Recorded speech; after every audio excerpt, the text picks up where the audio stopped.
video is going to show you solo GM with Starfire Protocol, how it behaves in the game right now, and the upcoming buff that's going to happen in Edge of Fate. We are close-ish to potentially having a Starfire Protocol meta again. Let's read what they've did, what they're going to be doing in Edge of Fate. Empowering damage, as it has been written on Starfire Protocol, has always felt pretty confusing. With the new world of stats, we figured it was high time to clear up this confusion and give this exotic a well-deserved boost. Starfire Protocol now also activates on radiant damage, increased the fusion grade energy gain from dealing damage from 2.5% to 5%.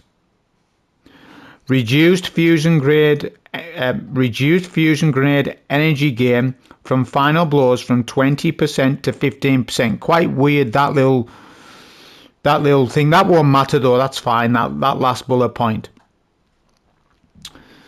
So what that's going to entail exactly is that Starfire Protocol is about to become very mobile, because right now in the game it's very static. Whilst it was an amazing gameplay loop back in the day, and it was, but it's going to become a lot more mobile because it procs off radiant damage. They're changing it. So let's read what it actually does in game, because that's the rework, but this is what it says in game. Fusion grenades have an additional charge, so you get 2 of them, and recharge from empowered weapon damage. This will change to radiant.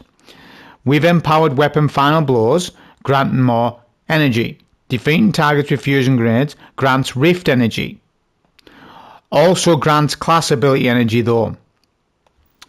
So it's all about empowering rift, right?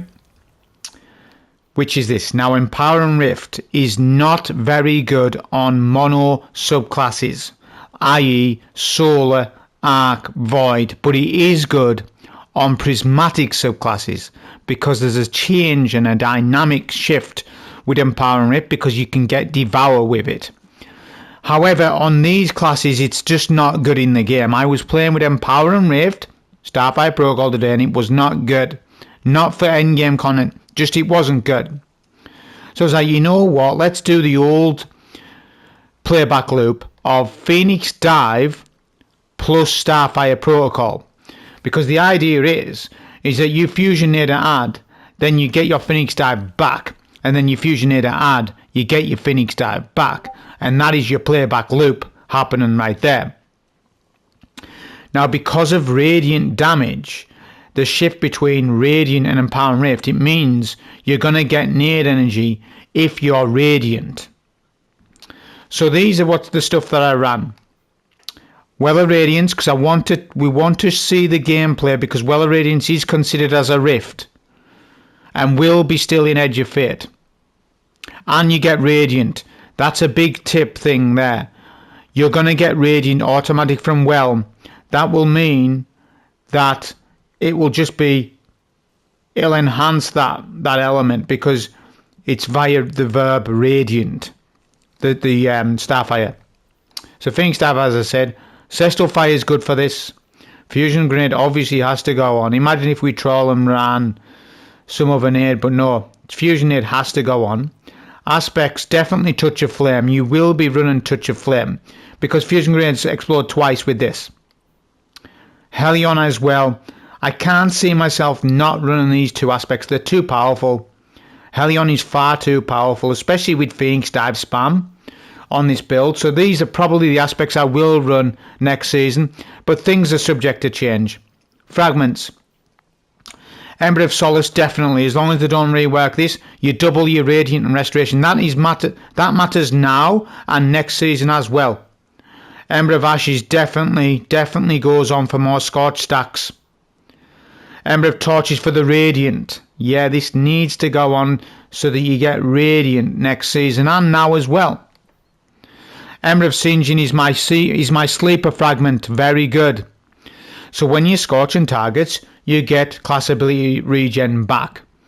Right? So once your playback loop maybe runs out, you're going to get more benefits by getting more Phoenix Dive energy back to then repeat the gameplay loop eventually. So yeah, I've explained that. Here's the armor mods on screen. I won't go through because there'll be a dim link regardless. Alright, weapons wise now, next season there's going to be some solar artifact mods. So you're going to want to play into that. Some solar and stasis, I believe. But right now in the game, this is what I'm going to use. So I'm going to use Tina's because I can stun multiple types of champs. Yeah, which we want that on. I'm going to use Battler for science. I'm using it for science in the run. I'm not saying that this is the go-to, but I want to see what enhanced demo does with my fusion grenade setup. The better weapon would be a heal clip weapon with this build. It would add a bit more survivability to it. So if you want to do that, you can do that. There's no problem. Just do that if you want to. Any heal clip weapon that you want. But yeah, we're using Battler for science, demo, incandescent. I want to see what it's like. And then Dragon's Breath. Dragon's Breath's just always good on solar builds. It always is. Very good for when you're popping a well and doing damage over time to get the grenade energy back.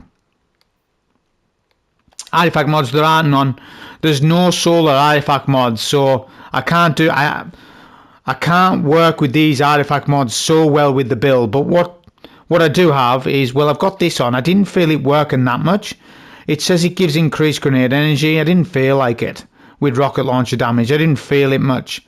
But it's there. I've got it on. Defib Blast Flashover always works with all champ mods in GMs. I don't need this, so I can run double ammo mods, which is nice. Dreadful Finisher. Heavy Ammo Finisher.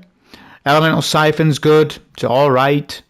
Dialectic works because you do stun champs with Defib Blast, so this does proc on any build, doesn't need to be arc.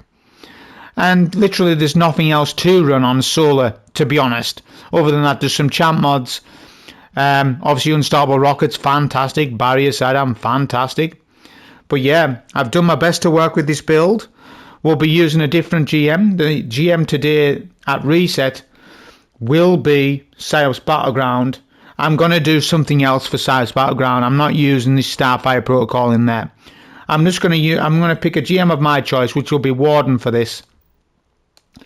The only goal of the video is just to see how he performs now, and then, you know, in future season you'll be able to look back upon this video and say, yeah, damn, the buff was so much better than what you done here, and you know, and that's what it's like. But yeah, I'll show off the gameplay loop. That's the main thing for the video. On with the run.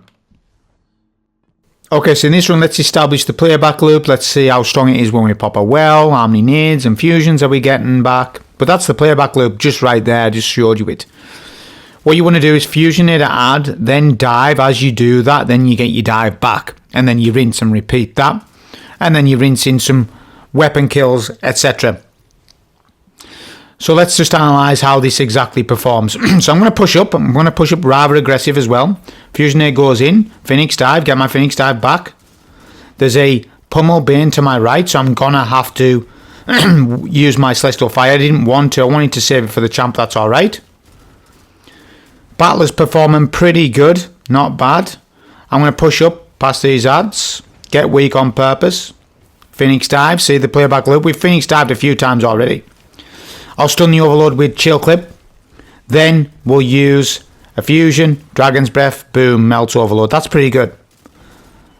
So on a combat experience, rather good, and this will only be better next season with the Radiant buff, because when you're Radiant, it doesn't mean you have to stand in a rift. This will be a big deal for Protocol, because Protocol is...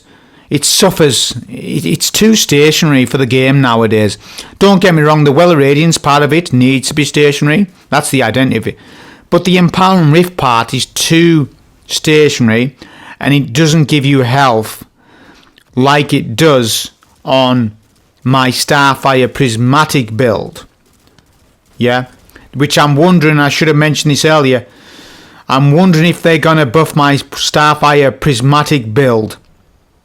If you know, you know. If you don't know, ask.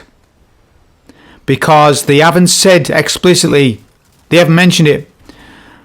But both the Spirit and the Exotic work on the same level with Empower and Damage. If they're changing that fundamentally, that will mean that my build will work off Radiant as well. That means my build's getting buffed again, my Prismatic Starfire build.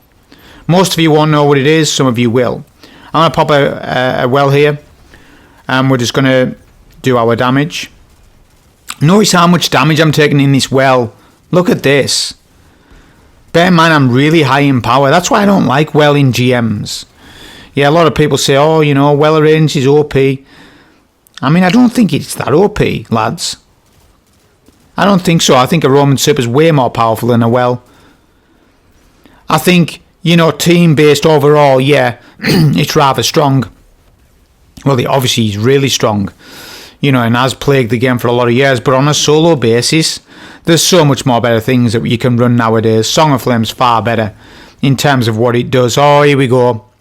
Quick, one of you D2 viewers, go and grab me a USB. There we go. Thanks for that. Cheers. Right. So we're going to sparrow through the trains. Don't get me wrong, when there's multiple champs around and we pop a well, it is quite damn effective for dealing with, for multitasking champs on that way. Yeah, it's really good.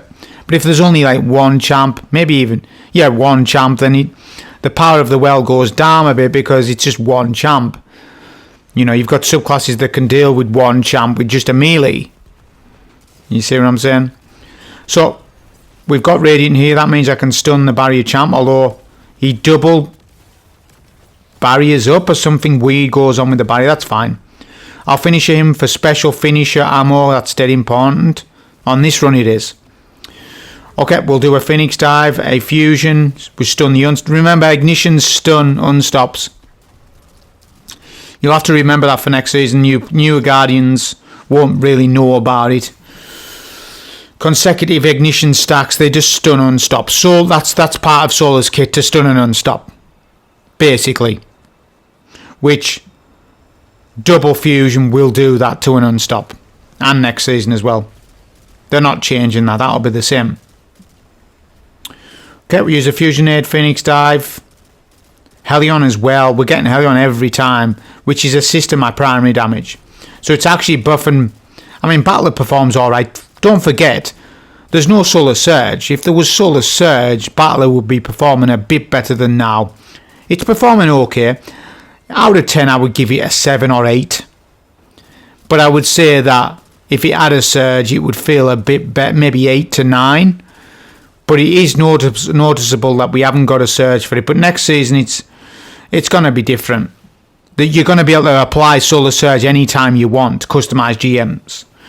So you can buildcraft. You can really, really buildcraft next season. With GMs, it's a big deal. It's a massive deal. No one's talking about it. I don't know why. I guess there's only me that's bothered about it. I'll pop a well. We'll get rid of the barrier. The barrier on the right is always the biggest deal. Now, I've got quite a bit of well left. I've got 10 seconds. So you know what? Let's try and kill the second barrier, which I just about do, but he falls off map. He falls off the stairs somehow. But look at Dragon's Breath continually igniting him. Then we clean up his kill. That's good, that. Half to a well, that's okay. It's not too bad because well range is difficult to get back. The fact I've got half back already, 3/4, is pretty damn good. I've got a bottle popped. That's exactly why I'm getting more super energy. And Ashes to Assets is helping me as well.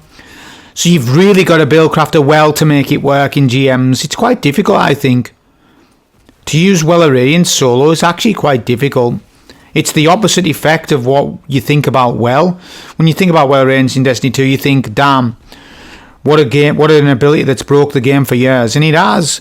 But that's fighting gameplay. Solo, no. Well Range has been bad for a while.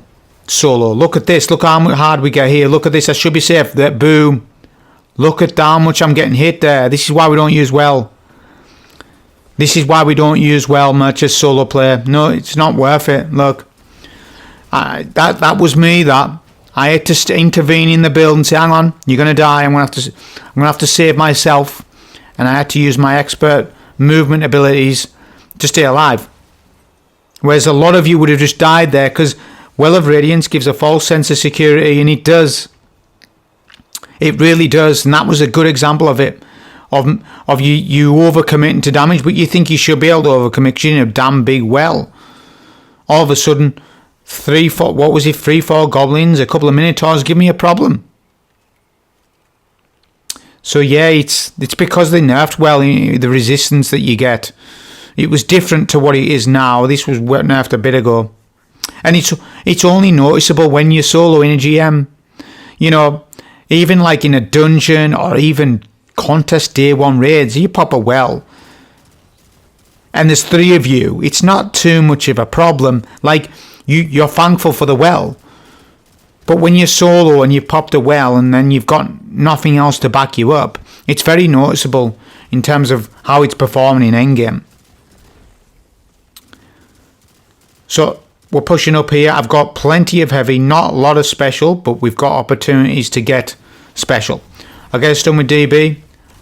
Look at the damage. The fusion grades, by the way, on a damage basis, they're probably doing good enough damage right now. They actually don't need much more damage. They just need more playback loop, which they're going to get. That Radiant buff will give that playback loop even more, especially with Phoenix Dive. It just means you can Fusion Nade, Cestal Fire, Phoenix Dive, and you still have the buff, and you're gonna nade even more, and you're gonna Phoenix Dive even more. So it's gonna change the way you play Phoenix, and Phoenix will actually be more accustomed to playback loop like Sunbraces. Not saying it's gonna be better than Sunbraces. I don't know that for a fact. It's impossible with the new armor changes. It's very because of how Sunbraces works with the melee getting a nade back, and there's melee's tied to your stats and all that stuff. It's not 100% clear to me on a side-by-side comparison between Phoenix Protocol and Sunbraces on which one's going to be better for a solo build. It's impossible. You can't quantify it. Don't tell me, D2 scientists, that you can. You can't. You need to play the game. None of us can play till 15th of July. If you've got a time traveling machine, let me know. Let me borrow it. If you've got that, let me borrow it so I can play it, make a video and come back and tell you about it. But until there's a time traveling machine invented, nobody knows for sure. You can feed a craft till the cows come home, but it doesn't matter. You need to get your hands on it. You need to get your hands on the new sandbox. You need to get your hands on the new armor. Time and time again over the years, I've seen so many people, they build craft before an expansion comes out, and they end up being wrong. I've seen that happen loads. And then I think to myself, damn, they've wasted so much time on pen to paper, Microsoft Excel. Oh, they've wasted so much time. An incredible amount of time. So don't waste too much. You go down a rabbit hole too far. Don't invest yourself too heavily into it. Wait until the stuff comes out. Fair craft to a point, but don't make it your life. Look what this Well of Radiance has done though. That's the power of Well right there. The power of Well is its multitask of champs. Now we killed 3 champs there. Super to champ ratio kill is very good. If you can kill 1 champ with any super in the game, 3 champs with 1 super, the super's good for that chosen thing that we're looking at. So multitasking champs for Well in GMs is really where it's at. And DPS to a boss, as well. But that's where the ends, and then there's other problems that come into it where, you might die in a well because odds are hitting you harder than you thought. False sense of security. That's where there's the con, I'm being honest. I'm giving you the cons and the pros. I'm not just giving you the pros and leading you down a path for you to then say, oh, damn, Well's pretty good. Starfire is really good right now. I mean, it's good-ish. I like Phoenix Dive, Fusion Grade. Phoenix Dive, Fusion Grade. That playback loop's good. But there are cons. And like I say, Prismatic Warlock really does power creep this class by a million miles. Just having the fact of Devour is a big thing. I would rather honestly run my Starfire build on Prismatic than this. Oh, definitely. Because you got more turrets. You got way more stuff about your kit.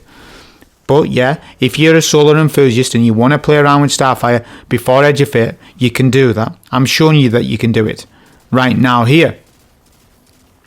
So yeah, get used to it, because the playback loop will be similar, just better. Everything will be just a lot better about it and much more mobile. and access to solar artifact mods in the new sandbox. So capping the mine's pretty good. I mean, it's performing well on here, but like I say, all classes probably will. This is a case of knowledge of spawns, isn't it? That's the problem with runs when we're evaluating runs. A lot of you just want to think build, build, build. And I'm trying to change people's minds on that, where it is build, but it's like a pie, right? A part of that pie is build knowledge. Not build knowledge, skills, knowledge, your brain. We rate you. Forget about Destiny 2. I'm looking at you. How good are you? Forget about build. What's your knowledge like? Because if your knowledge is lacking, it doesn't matter about what the build you're using too much. You're already lacking the knowledge. You're going to fail because of that. If you don't know champ rotations, if you don't know what you're doing in the game, I could give you the best build in the game, but if you've just started playing Destiny 2 last week, you will die over and over and over, and you will not be able to play this game effectively until you've learned and watched other people play, and practice makes perfect. You need to overcome that first. Forget about builds. You need to get your knowledge up. So some people like to hide behind the face of a build. Don't hide behind it. We need to judge you as well and your knowledge. It's not just about the build anymore. But put knowledge of skill and build together, you get the best players in the world. Combine the two things together, boom. That's how you get your best speedrunners. Because not only have they got build knowledge, they've got expert knowledge in exact positionings on exact ads, all down to a T. They are marked by the minute, by the second. It's not just speedrunners, and that's a good example of it though for you. You'll never see a good speedrunner that has bad in-game knowledge. So the point of it is, it's not all about build. It isn't. Because like I say, I could give you the best build in the world. Are you going to solo every GM for me today then? I want you to solo 9 GMs today. You've got the best build. I'll give you what you want. Right, go on then. Off you pop. I'll see you in 2 hours. I'll come back to you 2 hours. Have you sold all 9 GMs? You've got best build. And if your answer is no, I'm going to be like, well, why, man? What the hell? I thought you said build is everything. It's obviously not then, is it? Because I know that other players have soloed 9 GMs in 2 hours. I've seen the footage. Do you see what I'm saying now? So that's the thing. It's a mixture of the two. It's not just one thing. It's multiple of little things that make a player complete. Now, I've saved my well for this because I want to see how it performs on multitask champ in this arena. We've got multiple champs here, so this is actually a rather nice test. So I would rather deal with the barrier first, but the overload pushes. That's alright though, because we can melt him quickly. You got chill clip. Oh, barrier ports. Barrier ports to my right. Luckily I was paying attention, unless he would have killed me. Yeah, we're going to do a bit of battle damage. See that battle damage? Not very good, is it? That's what I was on about. Decent on red bars and orange bars, but champ damage, yeah, it's a bit poor. That's what I was saying. That's what holds the weapon back a bit. It's just lacking a surge. That's the problem of the gun. Solar surge. We need solar surge. We haven't had solar surge for now 9 months. It's going on nearly a year with no solar surge in GMs. Solar surges have been up in seasonal activities like Court of Blades. Court of Blades has been getting solar surge. GMs have not had solar surge since October the 1st. I have not seen solar surge since my last birthday, which was in October. Yeah, think about it. I've looked it up. I already know all the information. No solar surge has been up. In Edge of Fate, you will have access to solar surge at your fingertips, and you can apply it any week you want, on any GM you want, as far as my understanding of that goes. So it's going to be a massive deal. Just that. You're going to be able to really, really build craft next in Edge of Fate. The face of GMs are going to be massively different. I need to make a video about it, to be honest. Which I might do. We'll see how I am with that. I'm farming well up. That's what I'm doing with this champ. I'm playing with him. I played with the champ and look at the benefit I gain well, because I want to check damage. It's a bit of a test for me as well as you. Right, DB goes in. 2 fusion grenades go in. That's 2 so far. Let's count them up. Look at nade energy. Look at it. sacrificing a little bit. We're down to our 3rd fusion. I only threw 3 fusion nades in my well. Not good enough, is it? We're down to 4. So we got 4. I would say the healthy playback for this would be 8 fusion nades per well of radiance. That would make a massive difference. So we would be doubling the effect, and that will happen. Probably, because it's going from 2.5% energy gain to 5%. So my theory craft right now, speaking to you, improvising, is you probably, right now we can throw 4 fusion nades per well, roughly, depending on what you're using though. That will probably go to 8 on an optimized well rotation in Edge of Fate.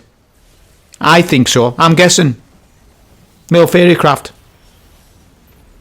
Now look at this playback loop. This is what he's very good about it. Because we've welled the boss. I've only done half damage to it. Well, it's alright. I could do more damage with a lot of other things, but it's okay. But I need another well. But what's happening in the meantime is I'm getting pushed by all these ads, which I'm glad. Because look what's happening. Nade, Phoenix Dive, Nade, Phoenix Dive. I'm able to stay alive. That's pretty good. So it gives me a bit of confidence in the future for this playback loop. On something that I'm probably... just imagine it's going to be a bit better than this. Because you're going to be Radiant and you're going to get more Fusion Nades, which means more Phoenix Dives, which means more Helion. That's really nice. Yeah. So this part of the build I'm impressed with. I like it. Yeah. It's more I'm not as impressed with in terms of Fusion Nade generation. That's my main issue with it. And having to supplement the build heavily with enhanced demo weapons. Which enhanced demo is fantastic, but I would rather have Hail Clip. Hail Clip would be better for this build. Because if you've got a Hail Clip, you can play more aggressive because of it. Because you will get health per kill. You will get more cure, which means you're more tanky, which means you're better. And you can play aggressive because of the health it backs you up. Whereas look at right now, I'm going to play a bit more passive because of that. I'm going to pop a well. There's a Hypernova. I should tank it. Which we do. It's fine. So, yeah, now we can finish the boss off with well range. That was a solo GM with this, with STARFIRE Protocol. Hope you enjoy. Thank you.